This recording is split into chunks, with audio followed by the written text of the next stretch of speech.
നമസ്തേ, എല്ലാവർക്കും എൻ്റെ യൂട്യൂബ് ചാനലിലോട്ട് സ്വാഗതം. ഇത് കൂമ്പെന്ന് പറയും കേട്ടോ. ഇത് വൃത്തിയാക്കേണ്ട രീതിയാണ് ഇങ്ങനെ. ഞങ്ങളുടെ നാട്ടിലുണ്ടല്ലോ, ഇത് വൃത്തിയാക്കുമ്പോൾ ഈ സാധനത്തിന് കള്ളനെന്ന് പറയും, ഇതിനെ കല്ലി എന്ന് പറയും. തമാശയ്ക്ക് പറയണമെങ്കിലും ഇതാണ് ഇതിൻ്റെ ഉള്ളിൽ നിന്നും വൃത്തിയാക്കാനുള്ള സാധനം. വൃത്തിയാക്കിയതിന് ശേഷം ഇതിനെ വെള്ളത്തിലിടും. അപ്പോൾ ഇതിൻ്റെ കറയെല്ലാം പോയി നന്നായിട്ട് കളനും കള്ളിയൊക്കെ കളഞ്ഞു വൃത്തിയാക്കി എടുക്കും. ഇങ്ങനെ വൃത്തിയാക്കി വെള്ളത്തിലിടുമ്പോൾ ഇതിൻ്റെ കറയുണ്ട്, നല്ല കയ്യിലൊക്കെ നല്ല കളറ് പിടിക്കും. അത് അങ്ങനെ പിടിക്കാതിരിക്കാൻ വേണ്ടിയിട്ടാണ് നമ്മളിത് വെള്ളത്തിലിടുന്നത്. അതിനുശേഷം ഇത് അരിയുമ്പോൾ എന്നാലും കറയൊക്കെ വരും കേട്ടോ. അതിനുശേഷം ഇങ്ങനെ കുഞ്ഞായിട്ട് അരിഞ്ഞ് നമ്മളെടുക്കും. ഇത് നല്ല പ്രോട്ടീനും നല്ല ഫൈബറുമുള്ള ഒരു തരം ഫുഡാണ് കൂമ്പ്. ഏറ്റവും നല്ലതാണ് കേട്ടോ. ഇതിൽ ഇങ്ങനെ അരിഞ്ഞെടുക്കുമ്പോൾ ഒരു നൂല് പോലത്തെ നാരുണ്ടാവും. ഈ നാര് നീങ്ങാൻ വേണ്ടിയിട്ട് ഒരു പോക്ക് വെച്ചിട്ട് ഇങ്ങനെ ഇളക്കുമ്പോൾ ചുറ്റിച്ചെടുക്കുമ്പോൾ വല്ല നാരോ എന്തെങ്കിലും ഉണ്ടെങ്കിൽ പോരും.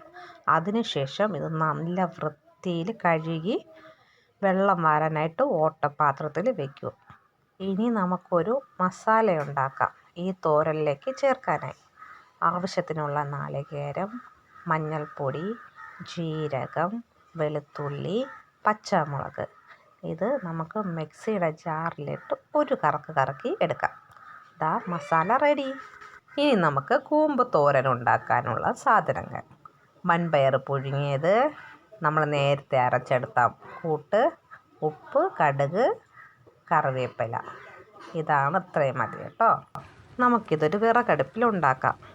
ഒരു കടായി ചൂടാകുമ്പോൾ ആവശ്യത്തിനുള്ള വെളിച്ചെണ്ണ, ഞാൻ നേരത്തെ വിട്ടുപോയി കേട്ടോ.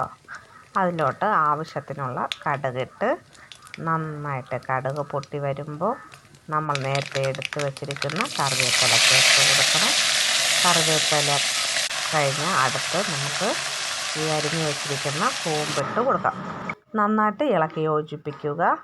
നമുക്ക് ഇതിലോട്ട് നേരത്തെ വേവിച്ച് വെച്ചിരിക്കുന്ന വൻപയർ ചേർത്ത് നന്നായിട്ട് ഇളക്കി യോജിപ്പിച്ച് കൊടുക്കുക.